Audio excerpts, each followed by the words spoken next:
Hi, my name is Michael Chikeen. The smartest people I've met have one common belief, that us silly humans really don't know much. For example, we still don't know why planes stay in the air, or how Tylenol or even gravity works. Yeah, gravity. Look it up. In today's distracted, clickbait, misinformation age, I wish we could all be less certain, more humble, and a lot more curious. Admittedly, I've been known to struggle with all three. So no more, no less, this show is my attempt to be that change. Thanks for joining me, and here we go. Hey everybody, welcome back to No More, No Less. I'm your host, Michael Chikeen, and today I'm joined by Dr. Daniel Cox, Professor of Counseling Psychology at the University of British Columbia. His work zeroes in on how conversations create change, the moment-to-moment responsiveness, language fit, and relationship factors that turn talking into real movement. Dan also hosts the Psychotherapy and Applied Psychology podcast, where he interviews experts about what actually improves helping outcomes. And his research includes pragmatic guidance for supporting people in suicidal crisis. Today, we're going to be digging into why talking to people helps, and those small conversations that moves the needle and really make it work. So, Dan, welcome to the show. Thanks so much for having me. So, in your work, both academic and I suppose in practice, when did you first realize that talking, if done well, actually changes outcomes? Was there a specific moment, or was it years of studying the topic, or what made you came to that conclusion that this was really evidence-based? I think that really when it comes to, kind of the idea of psychotherapy, sort of this talk therapy thing has fascinated me since I was kind of aware it was a thing. Kind of this idea that two people can sit in a room and talk about stuff. And obviously it doesn't have to just be two people. And frankly, it doesn't have to be a room.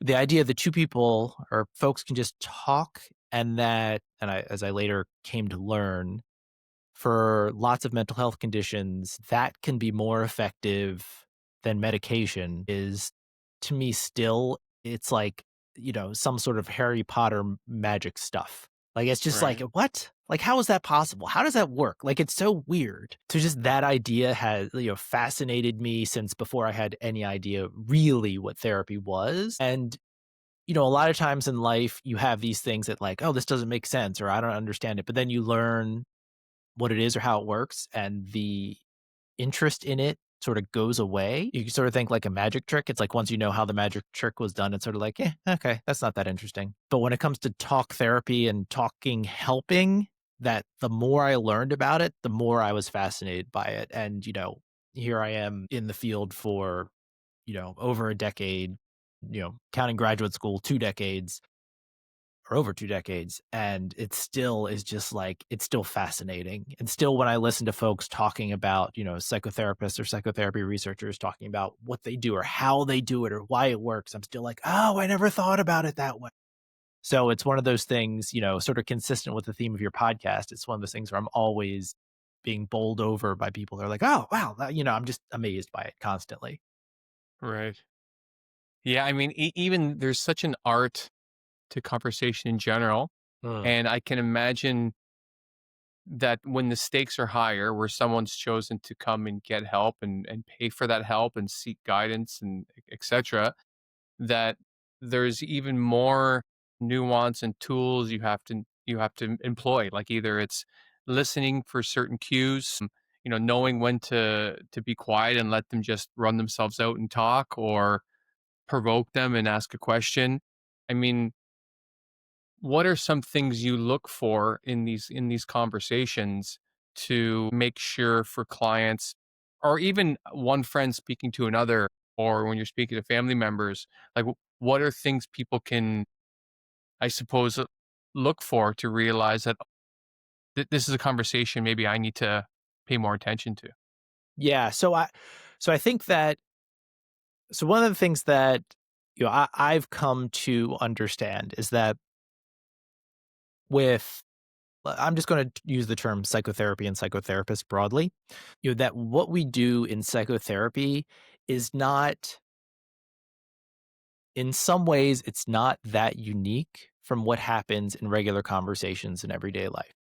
So those same processes that are unfolding in psychotherapy are the same processes that can happen in just regular conversations. The difference, as I've come to think about it, is it's like psychotherapists have identified and are trained in and work to enact the active ingredients, right? So we sort of try to distill what those things are, right? That's sort of the science of it, if you will, and just sort of the art and the experience, the technical aspects of it, right? We try to figure out, distill what those therapeutic processes are that just happen in conversation and in life. And then we try to bring those active ingredients into psychotherapy, right? So that we can actually more consciously help the person or sort of use them in a way that helps the person on the other side of the conversation. Does that make sense? Yeah, I think so because I mean, on one level, I mean, I think it's pretty common knowledge that people just want to be heard, right? Like I was in for a project I'm working on. I was interviewing a whole bunch of people, and these were younger adolescent boys on a topic, and a lot of them at the end were thanking me for interviewing them for how good they felt. And that was something I did not expect. I mean, these ended up being a lot of them very emotionally loaded conversations where like at one point one of us had tears in our eyes and it was really just like talking about their experience and me asking them questions. And so I would imagine there's something in psychotherapy that you just feel like if you're speaking to someone and they're actually hearing you and you're seeing that in their questions and in their acknowledgments, that is there just an element that it helps because you feel less alone? So this is great. So what you, at least how I'm hearing you say it, is this is let me back up for 1 second. So when we think about like psychotherapy, the way that I like to think about it is sort of this, there's this concept of equifinality, so that there are multiple ways, multiple pathways to get to the same end. So in psychotherapy, there are lots of things that are sort of simultaneously happening or that can be simultaneously happening that can get to the same end. And so there are several mechanisms, if you will, that are facilitating change or improvement of mental health stuff or whatever in the client. Now, depending on the given session, on the given therapist, on the given client, and the given problem, not all of them are going to be operating with all clients at all times or anything like that. But one of the things that psychotherapy researchers have argued is that helps about psychotherapy is every human has a need to belong or be connected or whatever. So when you look across lots of just, human needs research and theory and stuff, lots of different theories, lots of different approaches or frameworks, that sort of need to belong, need to be connected, that shows up all the time. Right. Because I mean, humans are social. We kind of need each other. It's kind of built into what we are and what we do. Um, and so at least what I'm hearing you say when you're talking to those young folks is that just from them, just by you being curious and being there and listening and genuinely caring, right? So like they have to feel like you genuinely care. If they just felt like you were patronizing them or you were just using them, they would not feel that way.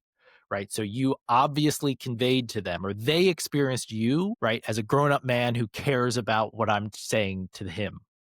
And so Right. they felt that sense of connection and belonging that just is, it's a human need, and you facilitated that in them, which is wonderful. That certainly is one of the things that oftentimes is beneficial about psychotherapy, is just having that sense of being connected to another human being. Yeah. Uh, con- the idea of connection I really like because but before we get back into why it helps so much, I'd like to maybe cover a little bit of like where the ceiling is for talk therapy because I think Mm. it seems in the last 20 30 years there's been a lot of evidence and people realizing like talk therapy does X, Y, and Z.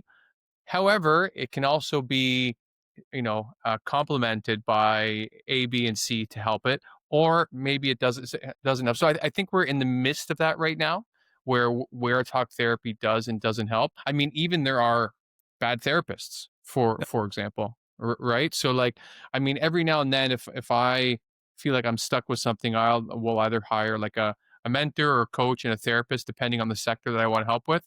And I mean, I've had ones that you sit down for your first or second session and they just interrupt you the entire way.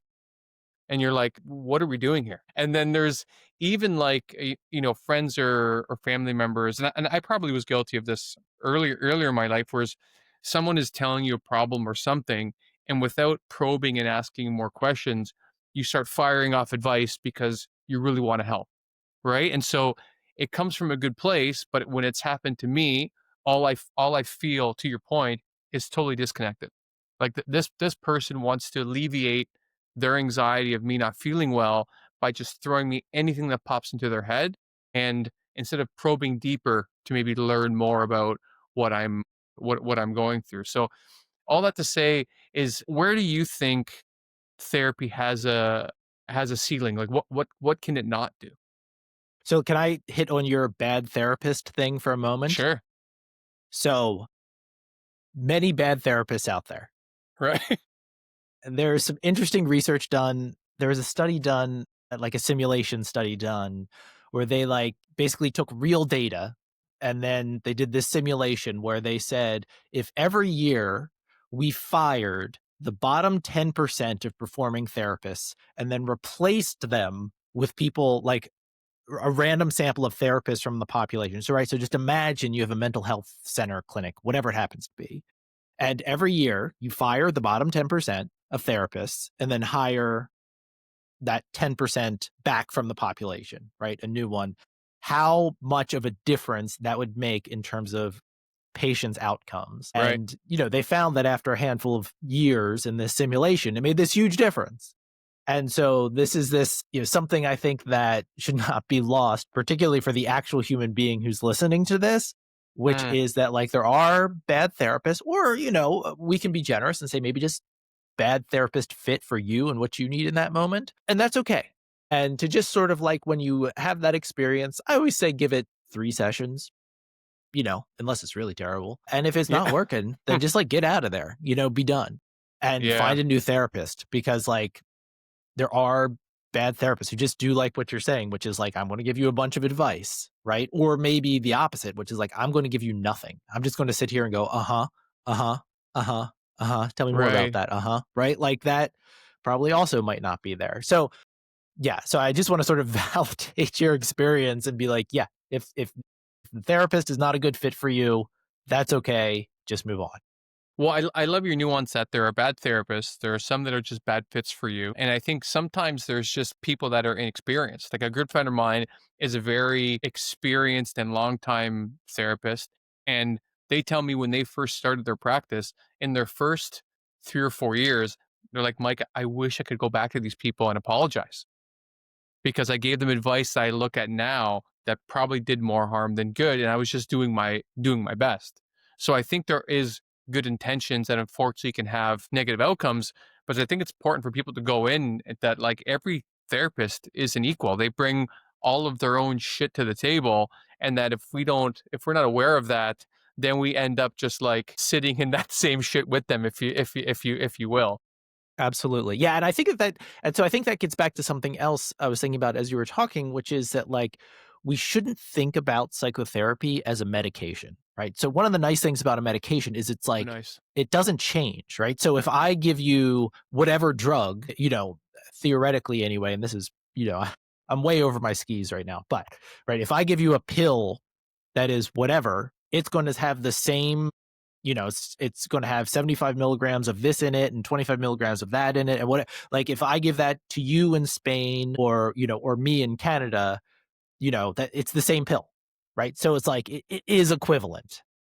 So where with psychotherapy, it's just not. And so the idea of thinking about psychotherapy as a single, as a single entity that doesn't change, like it's ridiculous, because like there's all the person of the therapist effects, right? Not to mention, right? So there's me versus you, me as therapist and you as therapist, but then there's also my training and your training. And then there's my conceptualization of what's going on with the client and your like, and they're just going to be different. And so, that if you have a bad experience with therapy, that doesn't mean that all therapy is a bad fit for you or all therapists suck. And similarly, if you've had a good one, right, doesn't mean all therapy is going to be really helpful for you. That it is this, it has lots of variation in it and exactly like you just said, right? Just your friend, what their experience, if you went to see them 10 years ago versus today, there's obviously going to be some similarity because they're the same person in some ways, but in other ways, they're a different person. So, like, even within therapists, that's going to change over time. Right. So what do you think talk therapy can't do that people should be aware of, that like it's not like you said, it's not a medicine, it can't do everything. Maybe good if it's complemented with something else. Mhm. Where are its limitations? I mean, I'm sorry, maybe to give you an avenue of conversation. I i tend to think, if I guess not prescribed, but like, yeah, let's use the word prescribed, properly prescribed to like someone to use some element of psychedelics, I've seen it drastically help what talk therapy looks like, because then that the client's perspective changes. And so, yeah, so getting back, so what can it, what can and sorry, what can it not do that people should be aware of?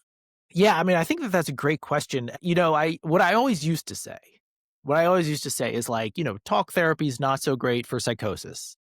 That's what I always used to say. I had somebody on my podcast 6 months ago who's a psychosis researcher, and the way that I always used to think about, so psychosis, people who are dealing with hallucinations or delusions, consistently, chronically, and I always used to sort of think, yeah, maybe talk therapy might be helpful for those folks in terms of like helping them stay on their medications, certainly with their family members dealing with somebody who has psychosis. Talk therapy could be really helpful. But that's about it. That's usually where my line used to be. And he and his colleagues and lots of other folks as well are doing work using talk therapy with people with psychosis with amazing results. You know, it it's in some ways, and I don't remember the nuance of it, but in some ways the process was different than with folks who didn't have psycho, but in other ways it was really similar. Um, and they were doing something which was super cool, which was with folks with hallucinations, right? So they see and hear things that aren't there. And I think it was specifically for auditory hallucinations. So they're doing work with people who hear voices, right? And what they do is they use this VR sort of situation where they put on a VR headset and they have headphones on, and the therapist who's trained and they do it with the client, so the client knows what's happening. Obviously, you're not trying to trick anybody. And the therapist says the thing that the voices typically say to the client.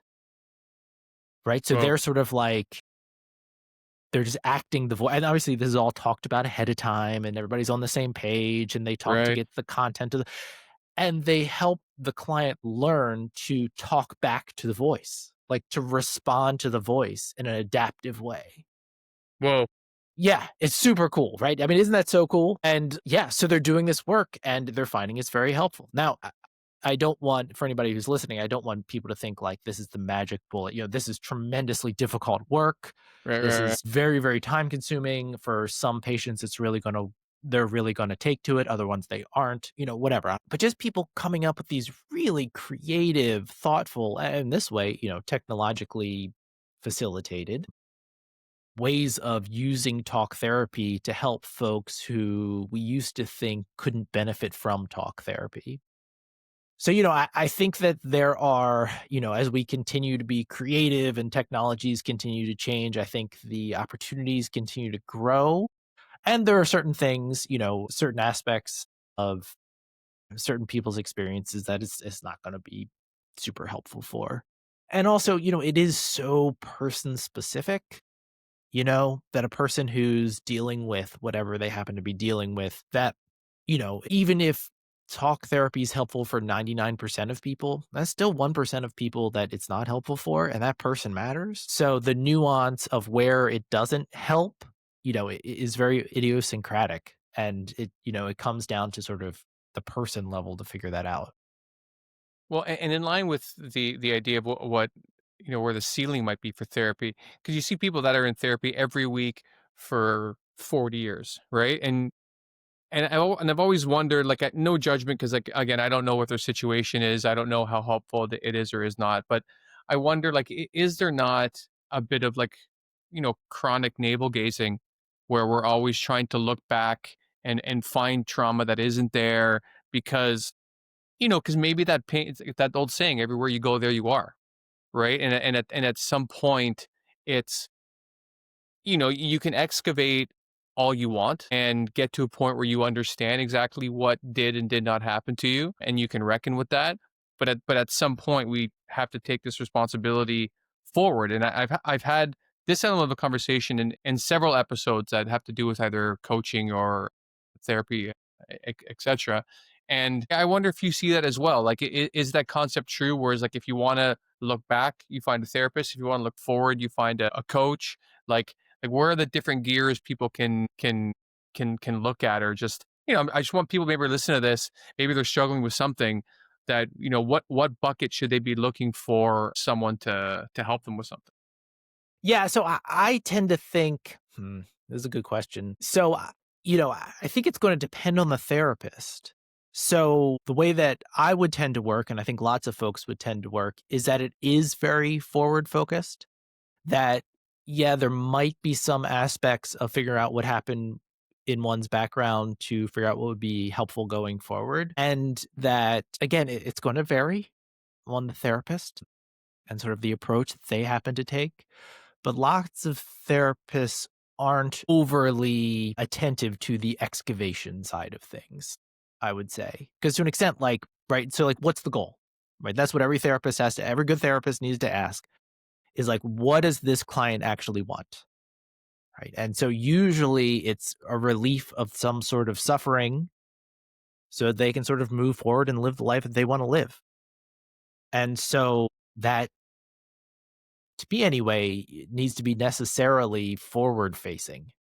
Right. So it's like, where do you want to go? What do you want? Or at the very least, present focused. Right. So, like, how do we deal with this?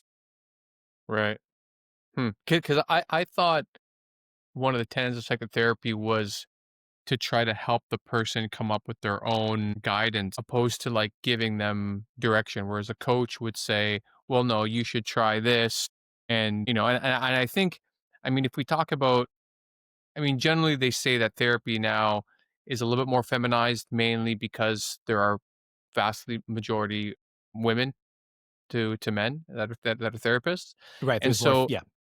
and so I wonder if there are some drawbacks for some men that are in therapy. They're like, listen, okay, I get that this happened, but I want to move forward. I want more skills. I want more. Give me something to do. Give me some homework. And sometimes I guess some therapists are or aren't like that.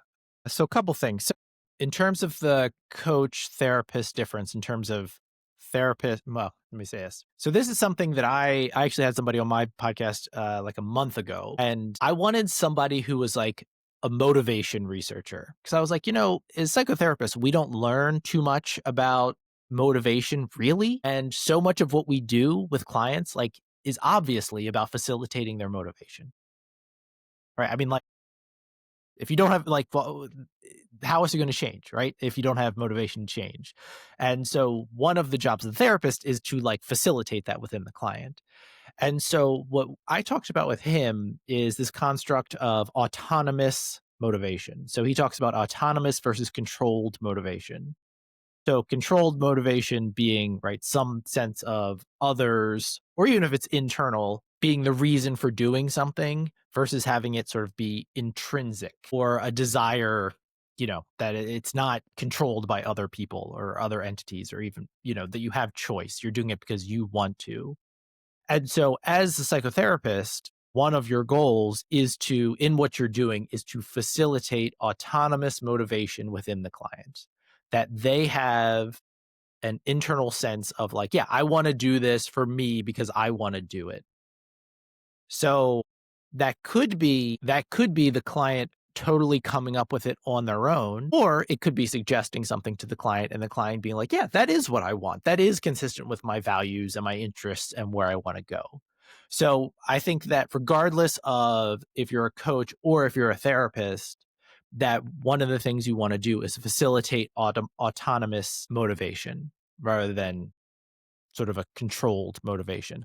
But I think that you're right, though, in that generally advice giving generally is going to be much more on sort of the control side of things versus the autonomous side of things. Right. Yeah, because I imagine on some level, if you have someone in front of you that's trying to achieve a certain outcome, but you see that they seem to have trepidation, if not outright fear, of doing the things in which they need to do to get to that outcome. What is normally your strategy to try to get them past those hurdles, or to say like, listen, you just have to face this. Like you if you want to move to the next step where you want to go, and whatever, pick a goal, there's always something that's going to give someone fear because they've never done it before. It's really hard. Maybe they're going to get feedback on it that they don't want. And, all of these things. How do you typically approach that to try to get your clients, even baby steps towards where they want to go? So one thing is as psychotherapists generally, we do a lot of exploring. And so one of the questions that we might have in the back of our head is this really this person's goal? Right. So all the time we're like, oh, if I just did this, if I just did that, right? But is that really what they want? Right. So let's say, for example, you have somebody who's like, oh, I want to get really good grades so I can get into med school, right? Or whatever. And then it's like, okay, well, let's explore that. And then in the exploration of that, you realize, well, their family has that expectation for them or of them, or, that's how they get prestige within their community is to do something like go to med school. So it's like, okay, so that's interesting. And then, so what actually is your goal? Well, your goal is to, right? So then it's like, okay, so your motivation for this is actually prestige or acceptance or following through on what others expect of you or whatever. So then all of a sudden the work of therapy changes, right? So, because then it's like, okay, well, this is really what's getting in the way here, right? And so, like, that's one of the first things that we try to do is actually figure out, like, is this actually what you want? Or what are your, and sometimes it is, sometimes it is. So that would be one of the first things. The other thing that I would think is like, so if you feel like, let's say, the client is sort of living consistent with their values or sort of pursuing a goal that's consistent with what they really want and something. So then it's okay. So what's getting in the way? Right? Let's figure out what's keeping you from doing this.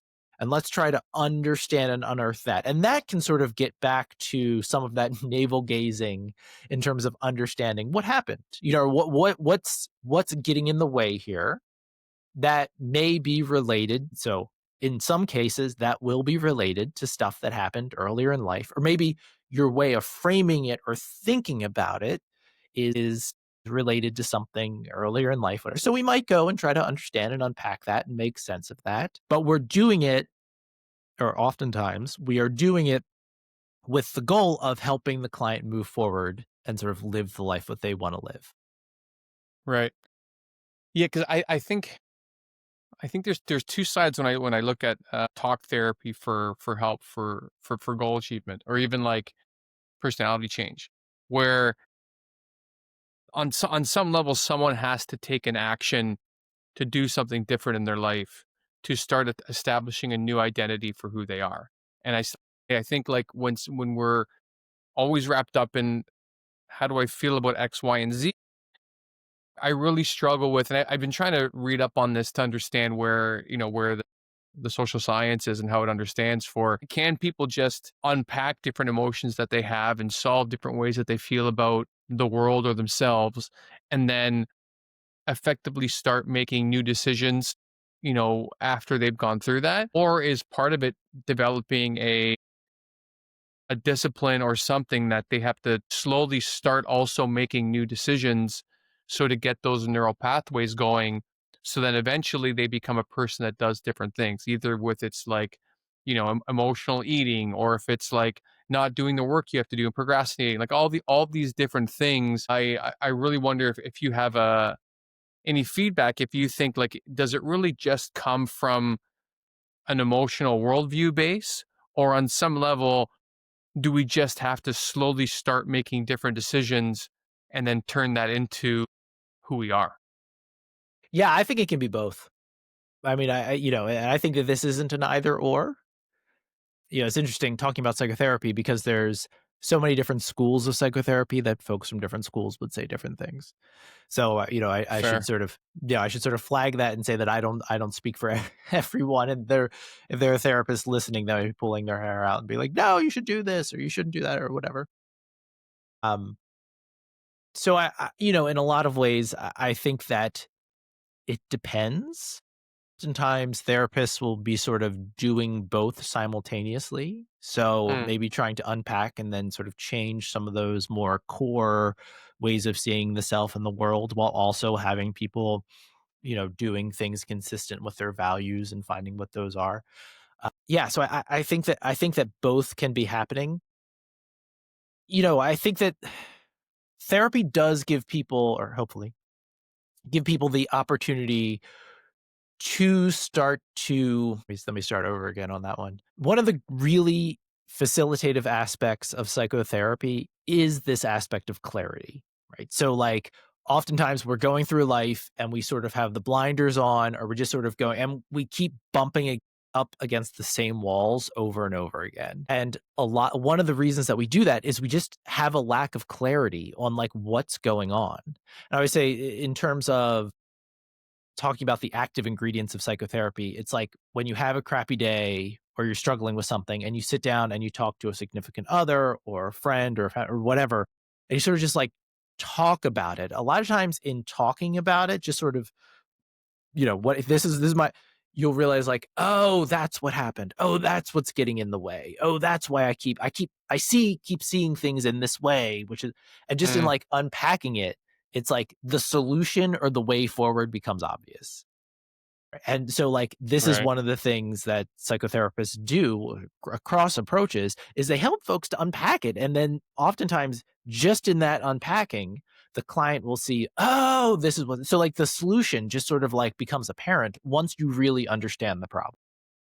Right. Well, I'm a verbal processor as well. So if I'm just telling someone about something and I say something else, and I'm like, shit, I didn't even realize I felt like that.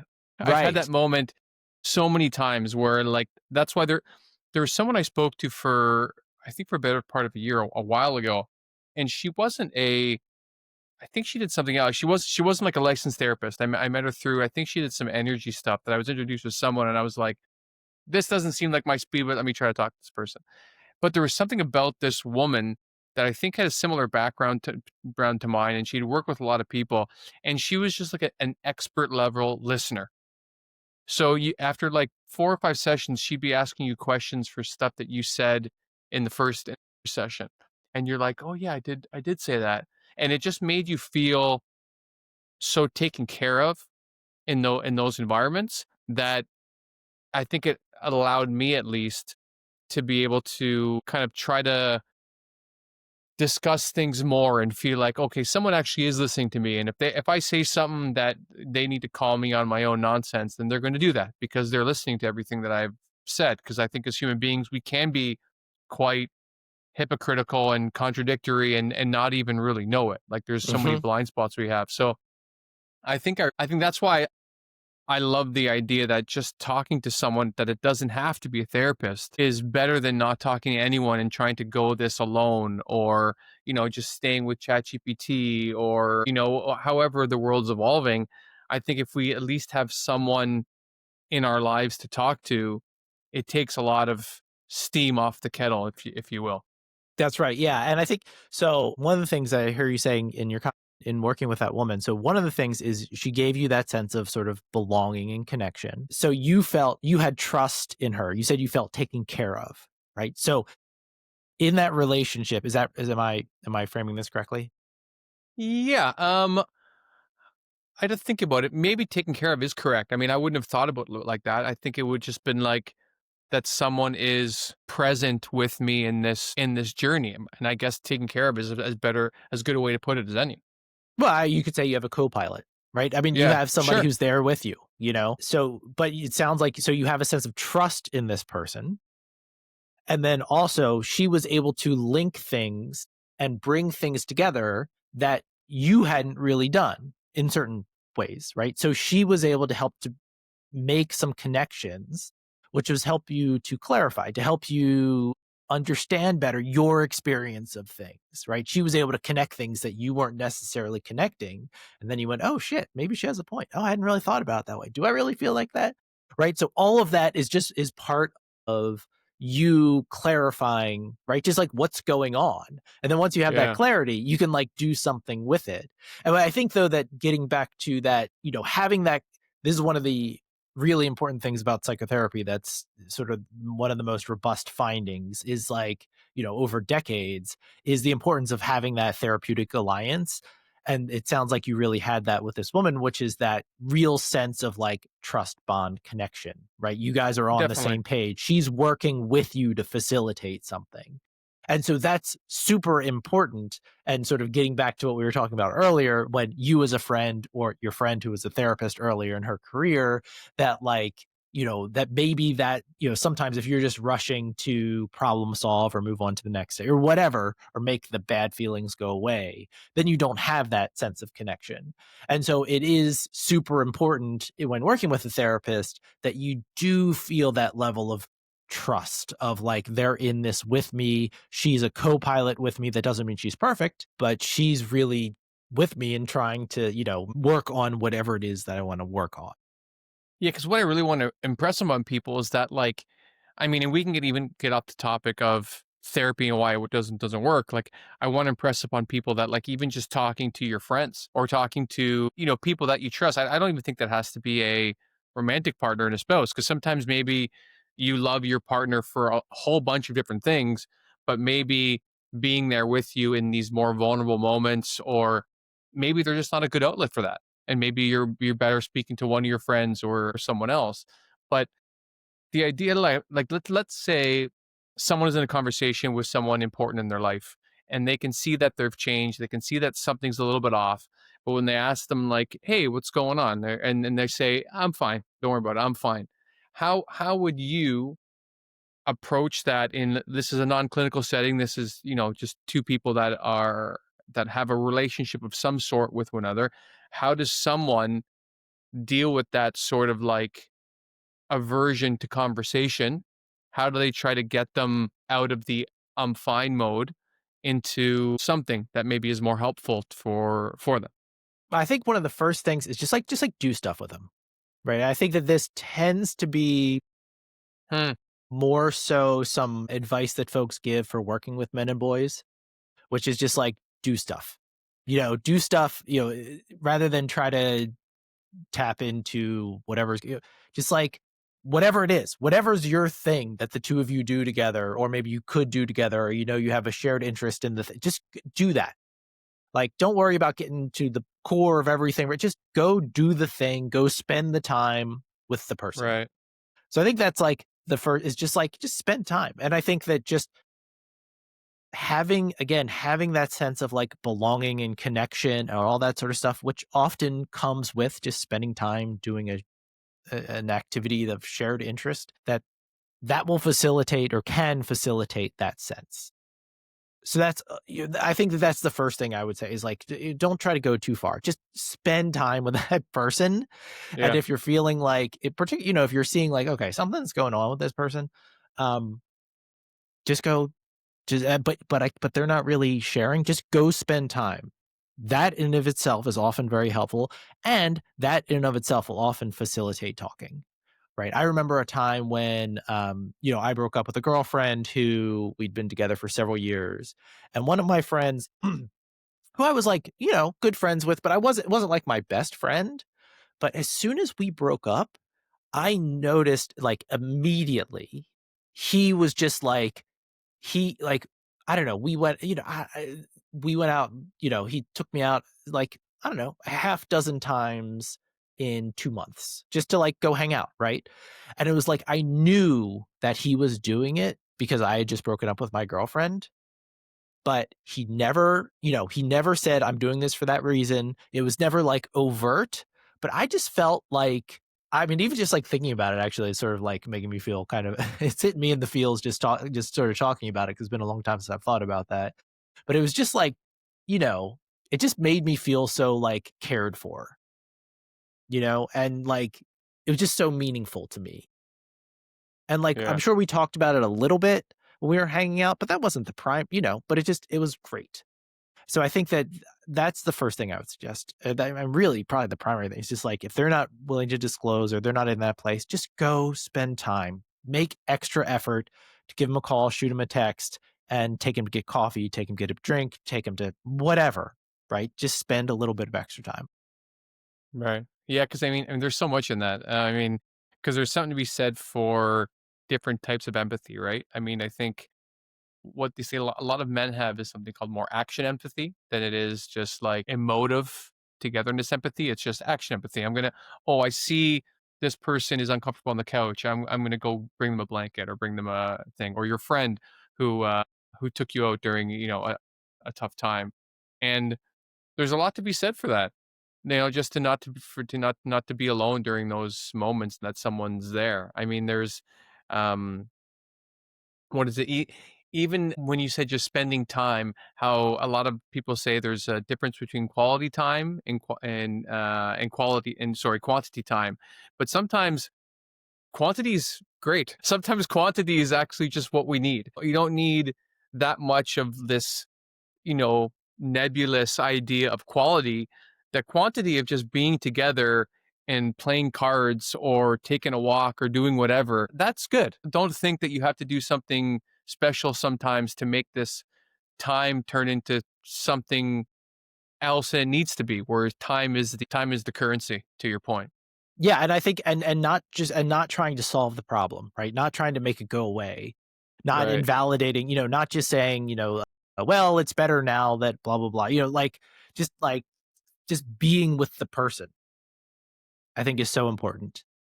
Yeah. Right. And well, I guess to pivot, I mean, abruptly, but I mean, you've mentioned that you've done a lot of work with people that are having suicidal ideation or have went down that road. And I think I'd be remiss to not touch on it a little bit because I think I don't think we like to think about it often because it really makes us think that we could one day ourselves be down that road or we could have someone that we really care about go down that road or maybe people have. But I think like this is why we talk about these things. This is why people go to therapy. This is why we try to look out for the people we love because we don't want that endpoint to be that they feel like the world would be better off without them. And so as we talk about the benefits and catharsis of speaking to someone, how do you maybe identify when someone might be not just having a tough time, but they're really moving in a direction that anyone that loves someone else would wanna stop. How do you look for those things? And maybe you can go into a little bit more about what you've seen in your work. So with my work, what is sort of something we like stumbled on, or I sort of stumbled on somewhat unintentionally, is that in the world of suicide, so much of the interest in the sort of the mental health space is identification and like prediction. So trying to say, what are the odds that this person is going to attempt suicide in a serious way or die by suicide? And one of the things in my work that, well, is mostly based on other folks' work, but the realization that like we can't really predict these things in a useful way at all. So, what I oftentimes give presentations on and talk to practitioners about is let's stop focusing on trying to predict suicide because we can't do it in a clinically useful way. So there's a study done. So a lot of the stuff that looks at this is sort of these huge samples of patient populations and this sort of thing. And There's a study done where they looked at if we have patients and we categorize them as low risk versus high risk. And this is often what we do is we collect a bunch of information on what we call risk factors for suicide. And we categorize people as either having a low risk of suicide, a medium risk, or a high risk. And the idea is, okay, so if this person's low risk, then I don't need to do any substantial intervention for preventing them from dying by suicide. But if they're high risk, now I need to really consider what I should do to perhaps keep them safe. And what they found was that for the high risk folks, it was 1 in 45,000 of, no, let me do it again. For the low risk folks, it was 1 in 45,000 who died by suicide in the next 24 hours. For the high risk folks, it was about 1 in 20,000 who died by suicide in the next 24 hours. So is 1 in 20,000 like is that predictively better than 1 in 45,000? Yeah, absolutely. But it's clinically useless All right. because 1 in 20,000, like, what are you going to do with that? Like, what should I do with 1 in 20,000? Like, that's the odds are ridiculously low, which is a good thing. So one of the things that I really push is for practitioners in general, like, stop trying to predict. Like, there is so much uncertainty in this. Like, don't focus on that stuff. Now, of course, that isn't to say that if somebody says, I have a firearm in my car and I'm going to go use it, or I have, I have a bottle of pills I'm going to go take them. That's not to say to ignore that and not do anything. That's not what I'm talking about. What I'm talking about is sort of these, as mental health practitioners, we're trained on these suicide risk assessment forms, where basically we ask clients a handful of questions. Based on their responses to those questions, we create some, you get a 3 for this and a 5 for that and a 7 for that and a 2 for that. And if your score is 37 or higher, then you're in the high risk category. Then we make decisions based on that, things like hospitalization. And what I'm saying is that most of that is just nonsense, that it is clinically not helpful. And so let's not focus on these tools for risk prediction, which is clinically useless. Instead, let's focus on the person and their pain and their suffering and how we can be there for them in this moment. So that's what we want to do. Is we want to, or what I am constantly arguing for, is moving away from this prediction thing and moving towards actually being a human being and a good therapist and being there for your client. So I think similarly for folks who aren't mental health practitioners, who aren't trained, that of course, if there's something that's really dramatic that you might, want to do something to help keep that person safe. But the primary, like, just be there for the person. Like, I always think, like, that's the main thing. Be there for the person. Yeah. Is that the concept of the empathetic witness? I don't know. I'm not familiar with that. Yeah, I've heard it in reference to, I think, this, that like someone just wants to have an empathetic witness that sees them, right? And so they can emote, they can explain, and they don't need to. I mean, the whole. I mean, it's a bit of a trope for with like the woman telling her husband like, stop trying to solve this thing. Let just let me complain, right? So it's a bit that scenario where someone who they have a real problem. Sometimes people want solutions, but mostly they just want someone to, like you said, human connection, to know that they're on this journey with somebody. hmm hmm Yeah, I think that there's all sorts of benefits that can come from just being a good listener, a good person. One of them is that, right? So there is that sense of connection, but also oftentimes with that connection, that the person will just gain clarity, right? Because if they have the opportunity to talk. Yeah, and oftentimes folks who are suicidal, more often than not, they don't want to die. They want the pain to stop. So oftentimes folks who are suicidal, they see death as a way to make the pain stop. And that's not illogical, right? That's reasonable, right? I mean, in a way, right?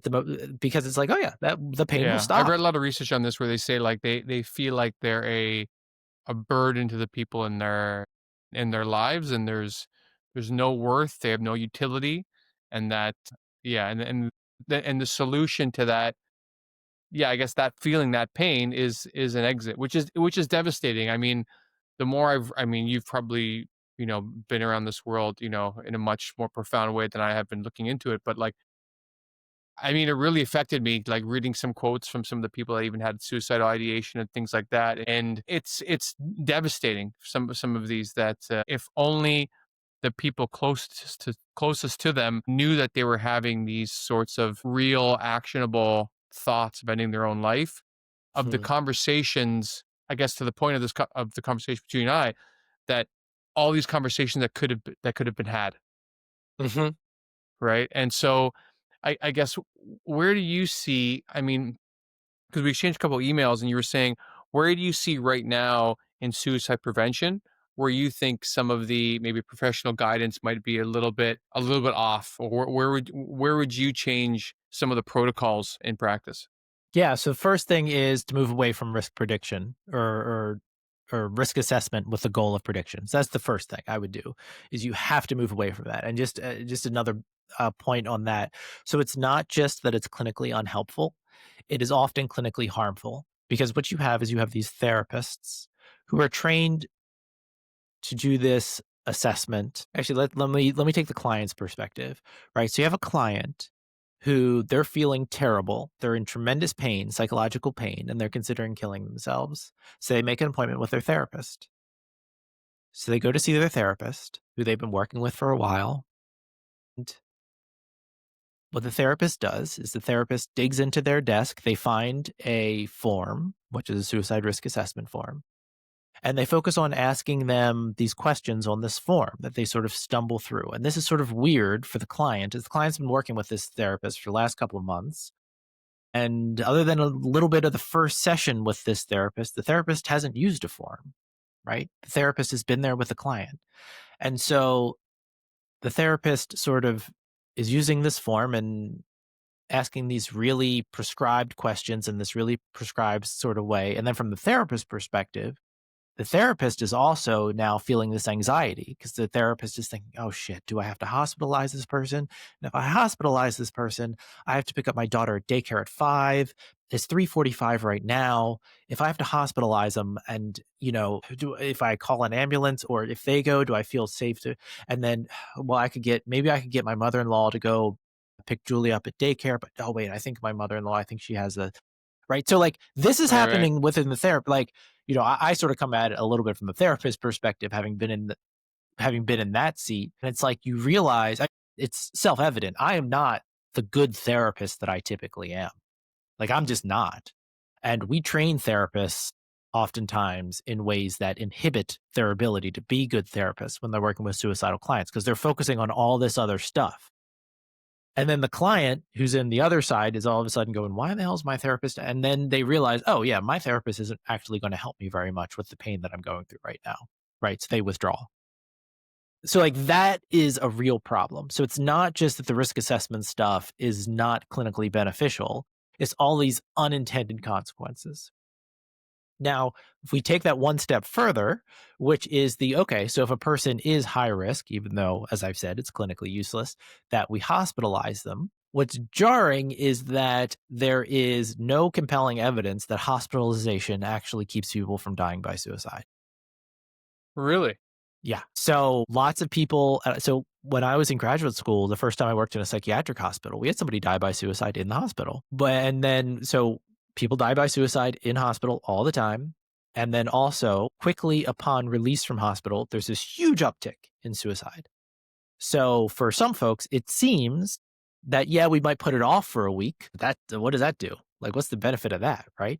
And we also see that in hospital, there's all these negative consequences to hospitalization. Right. So, I mean, imagine if you're hospitalized, then you can't take care of your dependents. You can't be at your job doing the stuff you need to do for your job or for your schooling. And now all of a sudden you need to figure out, what do I fail the classes? Do I see if I can get a hold so I can retake this next semester? Do I do right? So there's also this jarring amount of post-traumatic stress that not always, but a surprising number of there's different studies done on this. And I've seen from, a low of 20% to a high of 45% of patients who are hospitalized for suicide end up with hospitalization related post traumatic stress symptoms. Well, Yeah. And if you've ever been in a psychiatric hospital, I mean, obviously there's lots of between hospital variability, but some of those people in psychiatric, some of the patients in psychiatric hospitals are kind of scary. And so you're a person who's really depressed and suicidal, so you get hospitalized, and you're sharing a room or in a shared space with somebody who's twice the size of you, who's, experiencing, a psychotic episode where they're talking to people that aren't there and doing really weird things. Like, it's scary. It can be Right. scary. And then someone that who doesn't have that level of, I guess, mental challenges or dysfunction, however you want to call it, then they're in this hospital and they're thinking, shit, this is who I am now. Right. So, so it's to your point that you're now taking away, you're separating them from any of the connections they have in the world and putting them in this new bucket that is just saying that it's probably proving their inner monologue that they're broken. It absolutely could be. It absolutely could be. So where we do this risk assessment thing, which isn't very, which is problematic. And then if the risk assessment indicates they're high risk, then we hospitalize, which is also problematic. So we have this weird system. Now, I do want to say, just for the listeners, I'm not saying that hospitalization is never helpful. What I always suggest is, or I always say is, it's incredibly idiosyncratic. What does the patient need? What does the patient want? What is the experience? So you're in Spain, but the hospitalization experience in Spain, in your specific city, is probably different than the hospitalization experience in Vancouver. And frankly, we have 3 or 4 hospitals within, relatively close proximity here, that if you're a patient and you go to hospital A versus hospital B, your experience is going to be different at those places as well. So this isn't to say hospitalization is never helpful. But you need to really be thoughtful. You need to really consider, like, what is the actual treatment that the patient gets at this hospital, and will it meet their needs? Will it help them? Or this is, I think, often, at least in North America, how we think about it, which is like hospitalization is just like safe. So we're going to put them there so they're quote unquote safe, which they're not. But so we're going to put them there so it's safe and so that I don't get sued. And that's what we're going to do. Right. And Right. like, It's more accounting for corporate or institutional liability than it is for the care of the patient. yeah. And it's this crazy thing that we experience in our training. There's like, and it's not done maliciously, but there is sort of the fear of God put into us, that if we don't check these boxes, then we could be held liable. Right.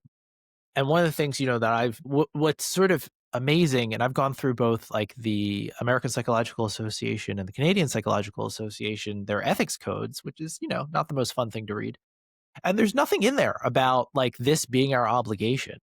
That So it's like, well, why do we do but there is stuff in there that is actually antagonistic to this being our obligation. Like, one of our jobs as psychologists is to facilitate our clients' autonomy, to not restrict their autonomy. And hospitalization can be very autonomy restrictive. So it's this weird thing that we do, and I think it's a real problem, and we really need to change our way of thinking about working with suicidal clients. Gotcha. Well, I appreciate that because I always want to think about anyone that, like you said, there's no way for us to know who is having suicidal ideation. I was speaking to a friend recently, and they were saying that they had planned something, and then they didn't go through with it, and I had absolutely no idea. And so I was thinking, like, maybe if people talk about suicide a little bit more, then people could get more help, and they could know that there are outlets and people that are close to them and professionals and etc. So I appreciate that. To get to segue back into talking to people again, to have when you're having these normal conversations between people, and there's plenty of books on it, like nonviolent communication or crucial conversations I read, which I really love that book that helped me think about things a lot differently. And so I wonder, do you find, I guess, is there any place where helpful conversations could go off the rails and how you can course correct? Like, is there an element of there's a good conversation and then you see many times that it just takes a hard left into unknown territory, and how can you bring people back from one of those bad turns? Yeah. So in the psychotherapy literature, there's this concept called an alliance rupture, Okay. which is sort of like what you're talking about, right? Okay. So like you and I get on different pages, right? And so that could be because I said something that got you upset. It could simply be that you and I are just missing each other, right? Like I just don't understand what you're like. I just, like I'm responding as if you said thing A, but you actually said thing B, right? Okay. So, Right. we just get on different tracks and like that happens.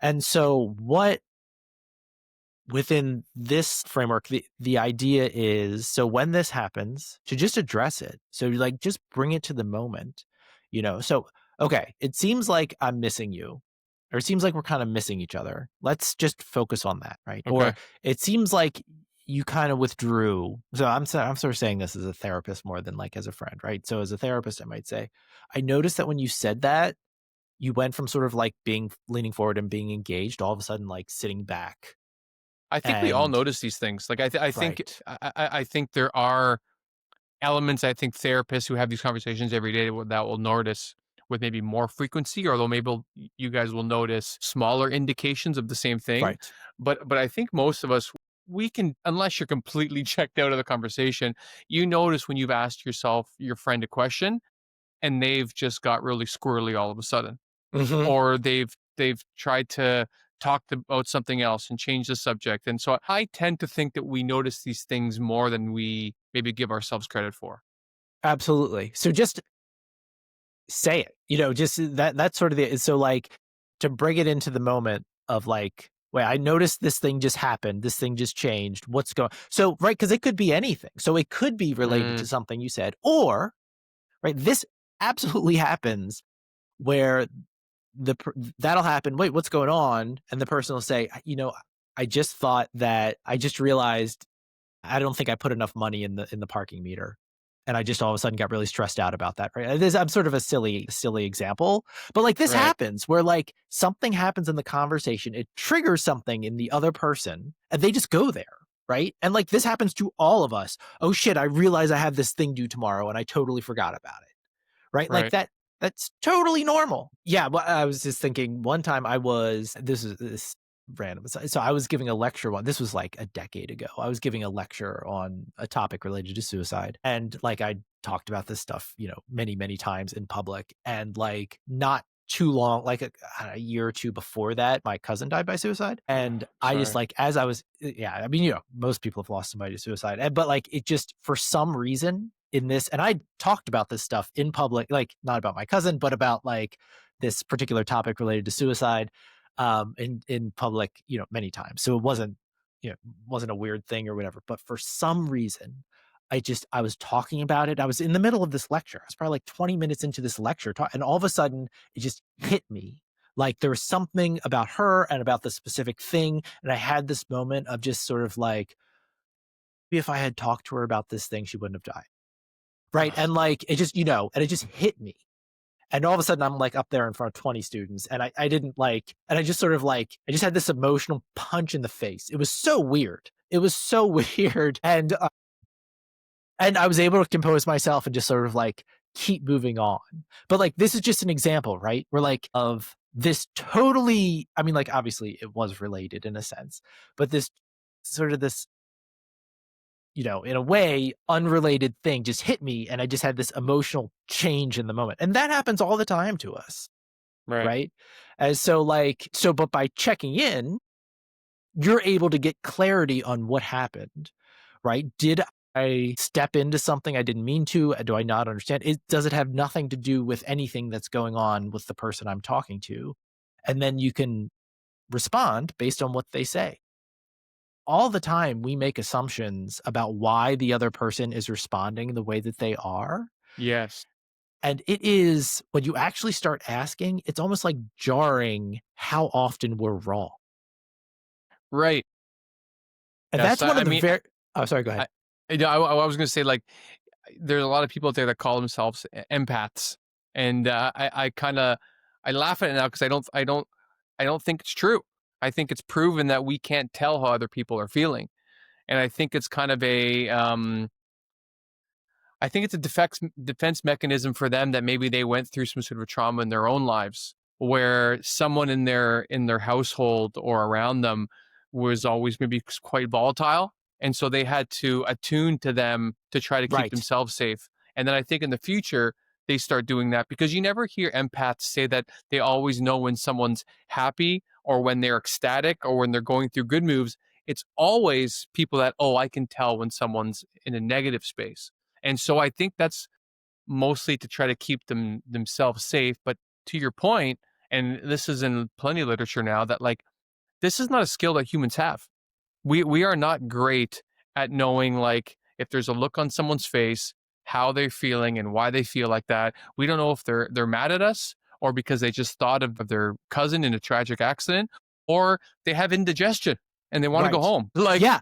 all of these things, right? Well, and I think that I do think that certain people are more able to pick up on those sort of negative reactions from others, but I think it's the why, right? Like that is where we really suck, right? So Right. that it could be like, that oftentimes, for those who are more like in the example that you gave, which I think is a great example, that you're going, so this alarm goes off and that oftentimes we overinterpret that it's us, right? Right. Because we're all sort of the star of our own movie. And so like we think, oh, they're doing it in response to me when they're not at Right. all. That's a great point. So they sometimes they can tell that maybe they are in a specific mood, but the why that they will never figure out exactly why it is because we're such complex human beings in many ways that we just can't it's impossible for us to know what's going on. And sometimes we think a look on someone's face is anger and it's just not. So that's why I think in many of those Hmm. cases, Hmm.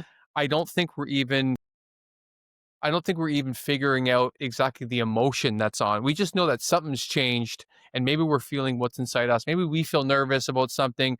Maybe you're on a date with someone that you're nervous to be with, or maybe there's been tension in your relationship with your partner for a long time. And so anytime something negative happens, you just go to the worst place. Instead of Hmm. just like you said, which is a great point that like just ask, Hmm. Hmm. and get some clarity to maybe have the chance at a better conversation. Absolutely. And I think that this is one of the great things about therapy is like you're allowed to do these things that like, therapy like breaks typical social norms. Like we're allowed to do that. So it's Right. totally normal in therapy for me to say, I noticed you just sort of sat back. I wonder what's going on there. So like, that's it's one of the great gifts of therapy is you can break these social norms. But there's nothing that keeps you from breaking these social norms in regular life is too. Obviously pick your, I wouldn't necessarily do that when I was at a job interview, Yeah. Right. but to be able to say, and oftentimes, what I find when I'm like breaking a social norm is like if I blame it on myself, it gives me permission to sort of do it, like, I know this is sort of weird, but I kind of like I get anxious about stuff, so and people's reactions, and so like just notice you did this. I don't know, some way of like putting it on you can be like a nice sort of a way to sort of socially lubricate the conversation. Gotcha. But usually, I do find though that if you sort of ask these things or bring these things up in terms of people's reactions or whatever, that like there will be like a moment of discomfort from the other person, like, "Whoa, this is weird." But then it's sort of like, "Oh, you're giving me permission to actually talk about my experience." So that like people will all of a sudden just be like, "That's," they're like, "Oh, okay." And and it usually does facilitate, it sort of like can take your relationship to a deeper level. Hmm. Well, actually, on that note, and I'd like to wrap up. I want to be respectful of your time, and I was thinking, so for people listening to this, and if they want to have better conversations moving forward, is there any one habit that someone can either add or drop, or maybe both, however you want to answer, from their conversations day to day that would potentially improve the quality of them? Yeah. So couple. How can I give just one? Like try to understand what's going on with the person and don't assume that you know, right? So like just right. So like if a person's feeling a certain way, just try to understand, like do your best to like understand it and to verbalize that, right? So, okay, help me understand. what happened when this thing happened. Okay, like, okay, so what I'm hearing you say is ba, ba, ba, ba, ba, right? Just like give it back to them and they will correct you if you're wrong. People will tend to correct you when you're wrong. So just sort of like there's the shut up and listen, but it's not just listening, it's active listening to try to understand. So it's not just in your head you're saying, "Oh, I get what's going on with her." You're saying, "Oh, this is what's going on with her with you?" And that will allow them to clarify to you what actually is going on. Does that make sense? Yeah, that's I great. think another thing is like, and maybe this is, yeah, I don't know if this is gendered or not, but not just trying to like make it better, like not trying to make the whatever go away. Like, I think Yeah, like, unless someone's directly asking to make this go absolutely. away. Yeah, yeah, Right. yeah, totally. Yes. Yes. But I think, here's another thing that I found anecdotally is that I will say, are you in like problem solving mode here or not? Like, do you want me to help you come I to a love that question. I, solution? I really don't ask it enough, but I love that question. Yeah, because like, and so here's another thing, which is like, if you jump to problem solving, like it's okay to say, you know what, I just jumped to problem solving and I'm not sure if that's what you want right now. So like, it's not once you go down that road, you don't have to keep going down it. You still come back. Right. So like a lot of us, I know, God knows I'm this way in regular relationships, which is like that I will jump to problem solving and that you don't have like it's really difficult to stop that kind of automatic behavior. So rather than get on yourself or like, okay, I need to stop doing that, go, okay, when I do that, I just need to be aware of it. And then I'll ask the question. You go, oh shit, I jumped to problem solving. Is that what you want right now? So I Right. think that's something that oftentimes we feel like, oh, I need to stop doing this thing. That might be unrealistic. But just notice when you do it and then sort of say, yeah, I jumped to this. Is that helpful or not? Right. And do you have anything top of your mind? And I'll give you an example of what I'm thinking Yeah. of. Like, anything top of mind for what do you think someone could remove from their conversation style to make it a little bit better? Like, my suggestion would be like people that interrupt all the time, Ugh. right? Like, and even like, especially if I'm maybe had a little bit too much caffeine that day, I have to be Mhm. so careful that I don't do this because I'm people that know me. I'm just so sensitive to coffee that I'm just so fired up that I have to be so specific of like, do not interrupt someone. So Like, this let is where them I would finish an idea. let me reframe what you said from stopping because I think that in some ways that might be difficult for you to do because Mm, you're hyper caffeinated or whatever. Instead, when you interrupt, make it for the purpose of understanding their experience. Like if so, um, you're trying to so help me conversationally jujitsu my own mistakes to like yes, you go with the momentum of this error and try to make it helpful. yeah, yeah, All because right. like, so this is something that I teach, one of the classes I teach is like a basic counseling skills class for students who are just learning, like they aren't even in a graduate well, some of them are, but a lot of them aren't even in a graduate program yet for training for becoming a professional helper. And one of the things that I often have to push them on is to interrupt. And what I always say is if you're interrupting with the purpose of understanding the client's experience, the client doesn't experience as interrupting. So if you're telling me about the last flight that you took, no, that's not a good example. If you're telling me about a challenge, something that you were frustrated with at work, and you were talking about it, and you said, well, it's frustrating because I have to wait for these forms to come in before I do this thing, and then I asked a question about, I don't understand. Why do you have to wait for the forms? Or I don't know. That's not necessarily the best. Right. That's sort No, of no, I get it. clarifying. You're trying to if you don't have clarity on the story, it's okay to interrupt because you're trying to understand what their journey is. And if you don't, well then, any question you're going to ask follow up is not going to be helpful. So And I you get that. That's a good point. use the storyteller or you as the friend, if I'm interrupting to ask you about the story to understand the story better, you don't experience it as an interruption in the same way as if I said, oh, God, I know I have that same experience at my work where I have to wait for my boss on this thing. Right now it's about Right. me. You feel like they're invested if they're asking Yeah, you a follow-up question. Okay. absolutely. Right. Like, so like when you were talking to those to those youth about whatever it was, if they started explaining something, if they were explaining something and you said, wait, help me understand why your mom said that. Right? Like they're Right. going to say, like, you're just going deeper into their story. It's interrupting, I guess, but Okay. it's depth, it's understanding, it's clarity. What does it signal to them? It signals to them this person cares, this person wants to understand better. It does all this good stuff. So that's a great exception to the rule. It seems like the rule would be try to listen to someone and don't interrupt when they're in the middle of a thought. But if you need more clarity for what they're saying, you can pipe in to try to understand them better.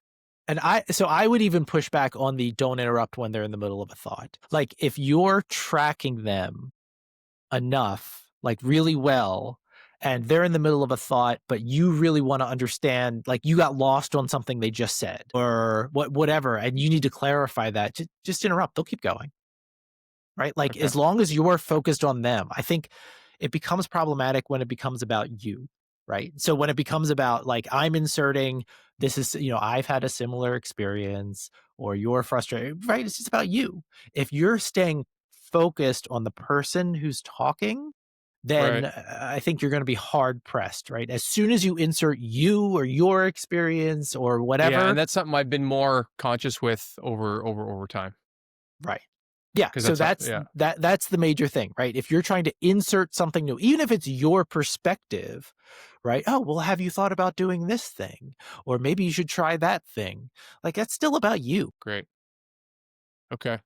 Yeah, Okay. so I Is it think if you're staying focused on the other person, I think interrupting is often actually a good thing. hmm, okay. I'm gonna take that as my homework for the next week and see how I do. Okay. Okay. There you go. Yeah, All report right. back. Yeah. Is there places that people can find you, like you on Twitter or socials or anything like that? I'm on Blue Sky, sort of, I struggle with the social media thing. I think, It's for the you best. know, yeah. I think if folks are interested in stuff that I'm doing, there's sort of the academic world, but they can also obviously check out my podcast, Psychotherapy and Applied Psychology, where I talk to sort of expert mental health, psychotherapy, and psychotherapy adjacent applied researchers about what they're doing and trying to bring it into mental health, the sort of more applied mental health world, psychotherapy world. But then also oftentimes our conversations devolve and get into parenting and being a good partner and a good friend and all those sorts of things. So yeah, if anybody's interested, please check it out. Great. Yeah, if you can send me the link to that, I'll put it in the show notes for Will everybody do. to find you. So thank you, Daniel, very much for your time. This was great. And I appreciate all you're doing out there. Thank you. So thanks for listening to No More, No Less. I appreciate the time you spent with me today. So please subscribe and rate the show if you enjoyed it. It'll help me create more amazing content and get that next little bit of validation that I so deeply crave. If you did enjoy it, well, that sucks. But to make sure, I think you should listen to my next 10 episodes and then decide. I mean, come on. Rome was not built in a day. I'm just getting warmed up here, guys. So thanks again. See you next time.